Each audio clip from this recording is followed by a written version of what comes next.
Any stage fright, shy, anything? No? Okay. Yeah, a bit. A bit, okay, can. Alright, well, we'll try to have this a little bit of an interactive session. So, Miss Ling, of course, you've been diagnosed before. Let's tell us when and how did you actually discover that you actually had cervical cancer? Well, it was actually in March 2017. I continue to have abnormal bleeding. So I decided to go to another gynae for a second advice, and who happened to be my sister gynae as well. So I did not even realize that she is the gynae oncologist who specializes in women's cancer. She immediately knew that it was cervical cancer during the check. So she done further tests like pap smear and biopsy for it. I was in a blank and lost and shocked when being told about it. It was because I have been going for this yearly screening as well, but it is like a few months later, then it picked up this cancer.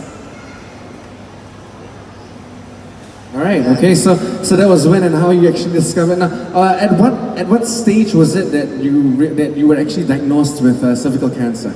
It was in stage 3. Yeah. So stage 3 itself. Yes. And of course, now I think some of the people would actually like to find out as well. I mean, considering cervical cancer as well, because there are always challenges that one would face having to go through symptoms like that. So what are the challenges, or rather, how did you actually overcome these challenges that you actually faced? Challenges, there's a lot. I have to go through PET MRI scanning to determine if there's any spread, and after that, what types of available treatments. The waiting part of the result was agonizing, and all the terms that used by the doctors that described to me sounds alien. It was very scary. I basically cannot decipher or absorb what the doctor told me. Okay? So I have to do chemo for 6 cycles. One cycle is about 3 times. So it's a weekly kind of chemotherapy. And after that, I have to do 25 sessions of radiotherapy treatments, and 3 sessions of BRACI, which is internal radiotherapy. So every week I have to draw blood to check for my well-being if I can proceed with the treatment. If the result is no good, then I will not be able to continue with the treatment. Okay, so the chemotherapy done a lot of harm to my body as well. So I have a lot of side effects, and I have to inject myself with the white blood booster every weekly because of the side effect of the chemotherapy. So my immune system was going very low, and I would get infection quite easily. Yeah. So the side effect that causes me is that I'll feel nauseous, loss of appetite, my taste bud. I lost my taste bud as well. I cannot taste the food. And also I had a total hair loss due to the chemotherapy.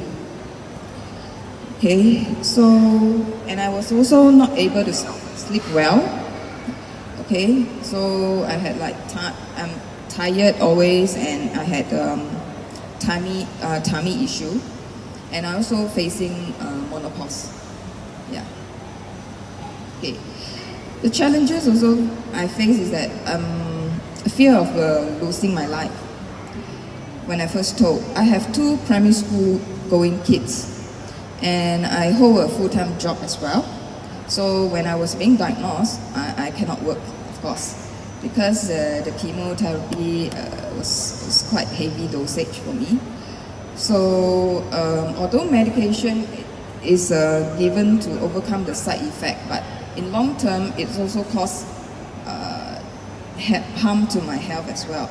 So now, although I'm in remission, I'm still having some side effect and the fear of recurrent as well.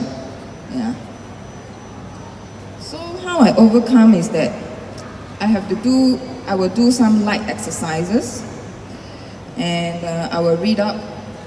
I will read up as well, and also plenty of rest, reading and researching for more information concerning diets, symptoms, and also playing games to keep myself active. Yeah.